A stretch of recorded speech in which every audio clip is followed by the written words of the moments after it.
Welcome dears, എല്ലാവർക്കും മൈനക്കളി എന്ന എൻ്റെ യൂട്യൂബ് ചാനലിലേക്ക് സ്വാഗതം. തോരൻ വെക്കാൻ ക്യാരറ്റ് എടുത്തപ്പോഴാണ് മക്കൾ രണ്ടുപേരും ക്യാരറ്റ് തോരൻ കഴിക്കില്ലെന്ന് പറഞ്ഞത്. പിന്നെ മക്കളെ കൊണ്ട് ഈ ക്യാരറ്റ് എങ്ങനെയെങ്കിലും കഴിപ്പിക്കണമല്ലോ. അതിനുവേണ്ടി നമ്മൾ അമ്മമാർ പല അടവുകൾ എടുക്കില്ലേ, അതുപോലെ ഒരെണ്ണം ഞാനും എടുത്തു. ക്യാരറ്റ് ഹൽവ ഉണ്ടാക്കി തരാമെന്ന് പറഞ്ഞു. അങ്ങനെ ഞാൻ ക്യാരറ്റിൻ്റെ തൊലിയെല്ലാം നീക്കി പതിയെ അതിനെ ഗ്രേറ്റ് ചെയ്തെടുത്തു. നമ്മുടെ ക്യാരറ്റ് ഹൽവ ഉണ്ടാക്കാൻ അധികം ഇൻഗ്രീഡിയൻസ് ഒന്നും വേണ്ട, നിസ്സാര സംഭവങ്ങൾ മതി. നമ്മുടെ വീട്ടിലുള്ള പാലും പഞ്ചസാരയും നെയ്യോ ബട്ടറോ ഉണ്ടെങ്കിൽ അതും 2 ഏലക്കായും കോൺഫ്ലവറും ഉണ്ടായാൽ നമ്മുടെ ക്യാരറ്റ് ഹൽവ തയ്യാറായി. അധികം പറഞ്ഞ് ഞാൻ സമയം കളയുന്നില്ല. അതേ നമുക്ക് ക്യാരറ്റ് ഹൽവ ഉണ്ടാക്കാനായിട്ട് ഞാൻ ബട്ടർ ചൂടാക്കി വെച്ചിട്ടുണ്ട്. ഈ ബട്ടറിലേക്ക് നമ്മുടെ ക്യാരറ്റ് ഇട്ട് ജസ്റ്റ് ഒന്ന് റോസ്റ്റ് ചെയ്തെടുക്കണം. ഇങ്ങനെ ചെയ്യുമ്പോൾ ക്യാരറ്റ് ഒന്ന് വെന്ത് വരികയും ചെയ്യും, പിന്നെ അതിൻ്റെ ആ പച്ചപ്പ് മാറുകയും ചെയ്യും. അപ്പോൾ ഫ്ലെയിം കുറച്ച് വെച്ചിട്ട് വേണം നമ്മൾ ഇങ്ങനെ റോസ്റ്റ് ചെയ്തെടുക്കാൻ. അപ്പോൾ നമുക്ക് ഗ്രേറ്റ് ചെയ്ത് വെച്ച എല്ലാ ക്യാരറ്റും ഈ ബട്ടറിലേക്ക് ഇടാം. ഇതിങ്ങനെ റോസ്റ്റ് ചെയ്യുമ്പോൾ നല്ലൊരു സ്മെല്ലാണ് ബട്ടറിൽ കിടന്ന് ഈ ക്യാരറ്റ് ഇതാവുമ്പോൾ നമുക്ക് എന്താ പറയുക, നല്ല ഒരു സ്മെല്ലാണ്. അപ്പോൾ അത് റോസ്റ്റ് ചെയ്ത് നമുക്കിത് ഒരു പാത്രത്തിലേക്ക് മാറ്റി വയ്ക്കാം. ഇനി നമുക്ക് വേണ്ടത്, ഞാൻ ഗാർണിഷിങ്ങിനായിട്ട് അല്പം നാളികേരവും മുന്തിരിയൊക്കെയാണ് എടുത്തിട്ടുള്ളത്. നട്ട്സ് ഒന്നും ഇല്ലാത്തതുകൊണ്ടാണ്. നിങ്ങൾക്ക് അതൊക്കെ ഉണ്ടെങ്കിൽ അത് എടുക്കാം. പിന്നെ ഇവിടെ കുറച്ച് പാൽ എടുത്ത് വെച്ചിട്ടുണ്ട്. പിന്നെ ബട്ടറിൽ ഈ മുന്തിരി വഴറ്റിയിടണമെങ്കിൽ അങ്ങനെയും ചെയ്യാം. പിന്നെ കുറച്ച് കോൺഫ്ലവറും പഞ്ചസാരയാണ്. ഇനി നമുക്ക് ചൂടാറിയതിന് ശേഷം നമ്മൾ റോസ്റ്റ് ചെയ്ത് വെച്ചിരിക്കുന്ന ക്യാരറ്റ് മിക്സിയുടെ ജാറിലേക്ക് ഇട്ട് നമുക്ക് നല്ലതുപോലെ അരച്ചെടുക്കണം. അതിനുവേണ്ടി ജാറിലേക്ക് നമുക്ക് റോസ്റ്റ് ചെയ്ത ക്യാരറ്റ് മുഴുവൻ ഇട്ട് കൊടുക്കാം. പിന്നെ ചതച്ച് വെച്ചിരിക്കുന്ന ഏലക്കായ ഞാൻ ഇട്ട് കൊടുക്കുന്നുണ്ട്. പിന്നെ പാകത്തിന് ഈ ക്യാരറ്റിൻ്റെ അളവിനനുസരിച്ച് ഒന്ന് മുങ്ങിക്കിടക്കാൻ തക്കത്തിൽ നമ്മൾ കുറച്ച് പാൽ ഒഴിക്കുന്നുണ്ട്.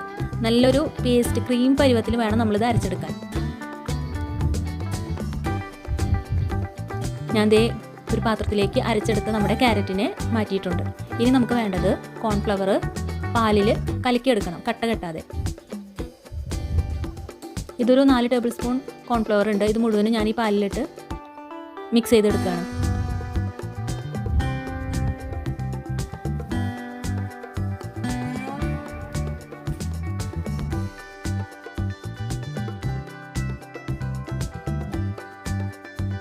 നല്ലതുപോലെ കട്ട കെട്ടാതെ നമുക്ക് ഈ കോൺഫ്ലവറും പാലും മിക്സ് ചെയ്തെടുക്കാം.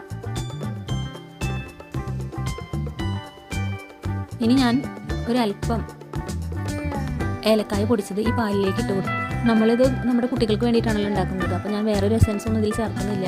അപ്പോൾ ഏലക്കായുടെ ഒരു സ്മെല്ലാണ് ഇതിനുണ്ടായിരിക്കുക, ആ ഒരു ടേസ്റ്റും. ഇനി നമ്മൾ അരച്ച് വെച്ചിരിക്കുന്ന ക്യാരറ്റ് ഈ പാലിലേക്ക് ചേർത്ത് കൊടുക്കാം. ഈ പാലും കോൺഫ്ലവറും പിന്നെ ഈ ക്യാരറ്റ് അരച്ചതും കൂടിയിട്ട് നല്ലതുപോലെ യോജിപ്പിച്ചെടുക്കണം.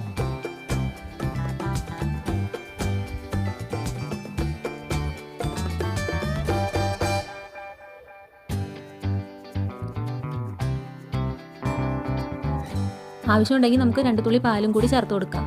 വല്ലാതെ നല്ല തിക്കായിട്ട് വേണ്ട, ഇത്തിരി ലൂസായിട്ട് വേണ്ടത്. അപ്പോൾ അതുകൊണ്ട് എനിക്ക് ഇവിടെ കുറച്ച് പാലും കൂടി ഒഴിക്കേണ്ടി വന്നു. ഇനി നമ്മൾ നല്ല ചൂട് കട്ടിയുള്ള ഏതെങ്കിലും പാത്രം വെച്ചിട്ട് വേണം ഹൽവ ഉണ്ടാക്കിയെടുക്കാൻ. ഞാനിവിടെ ഒരു സ്റ്റീലിൻ്റെ ഒരു കുക്കറാണ് എടുത്തിട്ടുള്ളത്. ഫ്ലെയിം വളരെ കുറച്ച് വെച്ച് വേണം നമ്മളിത് തയ്യാറാക്കിയെടുക്കാൻ. പിന്നെ നമ്മൾ കൈവിടാതെ ഇളക്കിക്കൊണ്ടിരിക്കുകയും വേണം. അപ്പോൾ ഒരു കാര്യം ഞാൻ പറയാൻ മറന്നുപോയി, ക്യാരറ്റ് മുഴുവനായി ഞാനിവിടെ അരച്ചെടുത്തിട്ടുണ്ടായിരുന്നില്ല. ഒരു സ്പൂൺ മാറ്റി വെച്ചിട്ടുണ്ടായിരുന്നു റോസ്റ്റ് ചെയ്ത ക്യാരറ്റ്. അത് നമ്മൾ ഈ ഹൽവ ഉണ്ടാക്കുമ്പോൾ ഇത് കുറുകി വരുമ്പോൾ അതിൽ ക്യാരറ്റിൻ്റെ കുറച്ച് കഷ്ണങ്ങളൊക്കെ നമുക്ക് കടിക്കാൻ കിട്ടാൻ വേണ്ടിയിട്ട് ഈ ഗ്രേറ്റ് ചെയ്ത ബട്ടറിൽ റോസ്റ്റ് ചെയ്ത ക്യാരറ്റാണ് ഞാൻ ഇതിലേക്ക് ഇട്ട് കൊടുക്കുന്നത്. അപ്പോൾ നമുക്ക് കാണാനും നല്ല രസമുണ്ടാവും. കഴിക്കുമ്പോഴും ഈ ക്യാരറ്റിൻ്റെ ചെറിയ ചെറിയ എന്താ പറയുക, ഇങ്ങനെ കടിക്കാനായിട്ട് ചെറിയ ചെറിയ ക്യാരറ്റിൻ്റെ കഷ്ണങ്ങൾ കിട്ടും നമുക്ക്. ഇപ്പോൾ നമ്മുടെ ക്യാരറ്റൊക്കെ അല്പം കുറുകി വന്നിട്ടുണ്ട്. കോൺഫ്ലവറൊക്കെ നല്ലതുപോലെ വെന്ത് തുടങ്ങിയിട്ടുണ്ട്. ഈ സമയത്ത് നമുക്കൊരു ബൗള് പഞ്ചസാര ചേർക്കാം. നല്ലതുപോലെ കൈ വിടാതെ ഇളക്കി കൊടുക്കണം. പഞ്ചസാര മെൽറ്റായി, അത്യാവശ്യം മെൽറ്റായി വരുമ്പോൾ നമുക്ക് എന്ത് ചെയ്യാം, ഒരു നുള്ളു ഉപ്പ് ചേർക്കാം. അത് നമ്മുടെ മധുരം ഒന്ന് ബാലൻസ് ചെയ്യാൻ വേണ്ടിയിട്ടാണ്.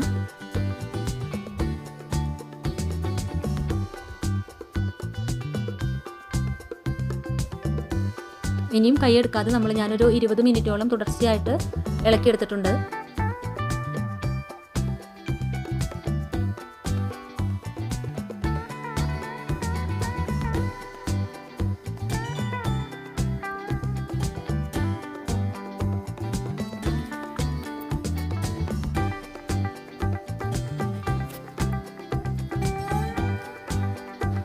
ഹൽവ കുറുകി വരുമ്പോൾ നമുക്ക് അതിൻ്റെ പാകം അറിയണമെങ്കിൽ നമ്മളിങ്ങനെ ചട്ടകം കൊണ്ട് ഇങ്ങനെ നീക്കി നോക്കുമ്പോൾ അടിഭാഗം നല്ല ക്ലിയർ ആയിട്ട് കാണാൻ സാധിക്കണം.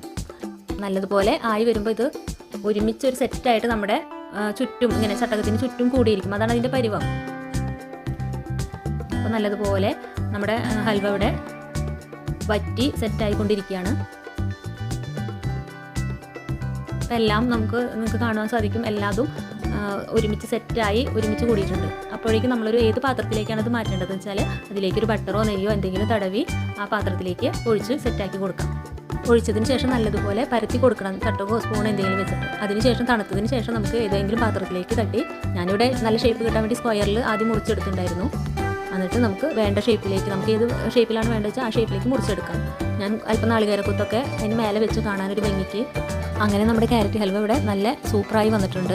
ആവശ്യത്തിന് തിക്കുണ്ട്, നല്ല സോഫ്റ്റുമാണ്. ഇത് നല്ല ടേസ്റ്റാണ്. കാരണം പാലിൻ്റെയും ബട്ടറിൻ്റെയും ആ പഞ്ചസാരയുടെയും ഏലക്കായുടെ ഒക്കെ ഒരു ഫ്ലേവറിൽ അടിപൊളി ടേസ്റ്റാണ്. ഈ രീതിയിൽ എല്ലാവരും ക്യാരറ്റ് ഹൽവ ഉണ്ടാക്കി അഭിപ്രായം അറിയിക്കണേ. ഒപ്പം എൻ്റെ ചാനൽ സബ്സ്ക്രൈബ് ചെയ്യുകയും ലൈക്ക് ചെയ്യുകയും ഷെയർ ചെയ്യുകയും ചെയ്യണേ.